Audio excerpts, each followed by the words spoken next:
নমস্কার বন্ধুরা, নতুন একটি পর্ব দেখার জন্য সবাইকে স্বাগত জানাই। আজকে আমি বানিয়ে দেখাবো শীতের কয়েক রকম সবজি দিয়ে, চাল আর ডাল দিয়ে অসাধারণ একটি রেসিপি, তা হলো খিচুড়ি। এই শীত থাকাকালীন এই রেসিপিটি একবার বানিয়ে দেখুন, অসাধারণ খেতে লাগে। খুব সাধারণ কয়েকটি উপকরণ দিয়ে এই রেসিপিটি বানানো যায়। চলুন এই রেসিপিটি কেমনভাবে বানাই তা দেখে নিন। এই রেসিপিটি বানানোর জন্য 1 কাপ গোবিন্দভোগ চাল নিয়ে নিচ্ছি। এবার সেই কাপের মাপ করে 1 কাপ আমি মুগের ডাল নিয়ে নিলাম। এরপরে একটা বড় ফুলকপি নিয়ে নিয়েছি। ফুলকপিটার ডাঁটার অংশটাকে ভালো করে কেটে বাদ দিয়ে দিলাম। ফুলগুলোকে এবার ছাড়িয়ে নিচ্ছি। আমার এখানে বড় ফুলকপিটা পুরোটা লাগবে না, এর কয়েকটা ফুল মাত্র কেটে নেব। আপনারা চাইলে এটার পুরোটাও নিতে পারেন, আপনাদের প্রয়োজন যেমন তেমনভাবে নেবেন। এবার আমার ছাড়ানো হয়ে গেছে, এগুলোকে আমি ছোট ছোট পিস পিস করে কেটে নিচ্ছি। আমি এটাকে খুব ছোট করব না, 2 পিস করে কেটে নিচ্ছি। আমার ফুলকপিটি কাটা হয়ে গেছে, এবার সেটাকে সরিয়ে রাখলাম। এরপরে পাতাকপি নিয়ে নিয়েছি। এই পাতাকপিটাও কিছুটা অংশ কেটে নিচ্ছি। বড় অংশটাকে সরিয়ে রাখলাম, ছোট অংশটাকে আমি সরু সরু করে কেটে নিচ্ছি। খুব বেশি সরু করার দরকার নেই, এভাবেই করলেই চলবে।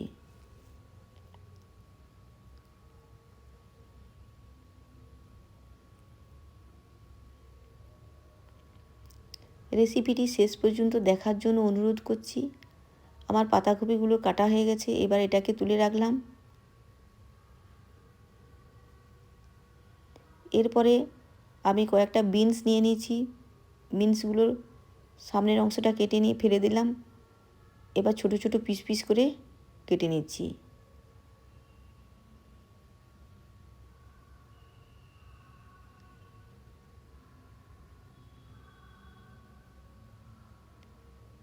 আমার বিনসটা কাটা হয়েছে, বিনসটাকে তুলে রাখলাম। এরপরে দুটো আলু নিয়ে নিয়েছি। আলুগুলোকে আমি পিস পিস করে কেটে তুলে রাখলাম। এবার মটরশুঁটি নিয়েছি, মটরশুঁটিগুলোকে ছাড়িয়ে নিচ্ছি। মটরশুঁটিগুলো ছাড়ানো হয়ে গেছে, সেগুলোকে রাখলাম। কয়েক পিস গাজরও কেটে নিয়েছি, সেটাকে সরিয়ে রাখলাম। এরপর গ্যাসের উপরে এক কড়াই বসিয়ে দিয়ে তাতে মুগ ডালগুলোকে দিয়ে ভালো করে ভাজতে দিলাম। 2-3 মিনিট হালকা আঁচে ভেজে নেওয়ার পরে এটাকে আমি একটি ছোট পাত্রে ঢেলে রাখলাম।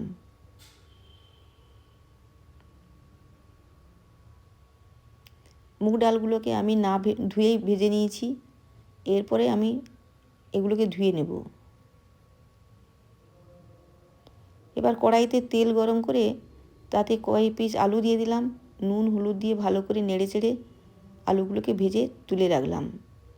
এবার সেই তেলে গাজর বিনস দিয়ে দিয়েছি, ওগুলোকেও ভালো করে নেড়ে চেড়ে 80% মতন আমি ভেজে নিলাম। ফুলকপিগুলোকে দিয়ে দিয়েছি, দিয়ে হলুদ দিয়ে দিলাম। এরপর নুন দিয়ে দিলাম, দিয়ে ভালো করে নেড়ে চেড়ে এগুলোকে ভেজে নেব। 2-3 মিনিট এইভাবে নাড়তে নাড়তে ফুলকপিগুলো আমার ভাজা হয়ে যাবে। দেখুন ফুলকপিগুলোর কালার চেঞ্জ হয়ে গেছে। ফুলকপিগুলোকে তুলে নিয়ে সেই তেলেই আমি পাতাকপি আর মটরশুঁটি দিয়ে নুন হলুদ দিয়ে আবারও ভালো করে নেড়ে চেড়ে এটাকে নামিয়ে রাখলাম। এবার একটা বড় পাত্র নিয়ে নিয়েছি, এটাতেই খিচুড়ি হবে আমার। গরম জল হতে দিয়েছিলাম। এবার তাতে মুগ ডাল দিয়ে দিলাম ধুয়ে, আর চাল দিয়ে 10-15 মিনিট ফুটার পরে আমি সমস্ত সবজিগুলোকে দিয়ে দিলাম। এবার হাই আঁচে 15-20 মিনিট ফুটানোর পরে দেখুন আমার ফুলকপিটি রেডি হয়ে গেছে। এবার কিছুটা পরিমাণ নুন দিয়ে দিয়েছি। একটা টমেটো কেটে সেটাকেও দিয়ে দিলাম। এভাবে নেড়ে চেড়ে কিছুক্ষণ নেওয়ার পরে একটা তাওয়া বসিয়ে তাতে ধনিয়া জিরা লঙ্কা ভালো করে ভেজে নিয়ে ওটাকে গুঁড়ো করে নিলাম। এবার গুঁড়ো মশলাটা এই খিচুড়ির উপরে আমি দিয়ে দিলাম। এবার দিয়ে ভালো করে সমস্ত মশলার সঙ্গে খিচুড়িটাকে মিশিয়ে নিলাম।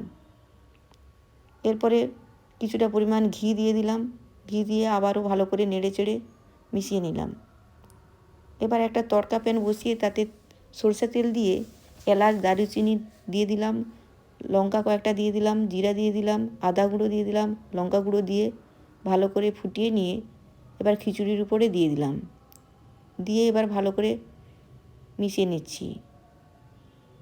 এবার খিচুড়িটি আমার পুরো রেডি হয়ে গেছে। এবার খিচুড়িটি পরিবেশন করার সময়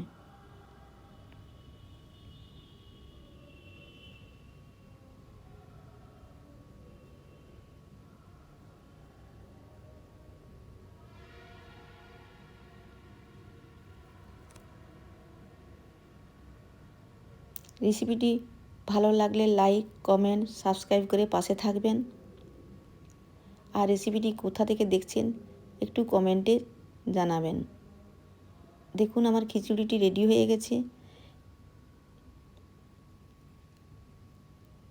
এবার একটি পাত্রে খিচুড়িটি নিয়ে নিচ্ছি।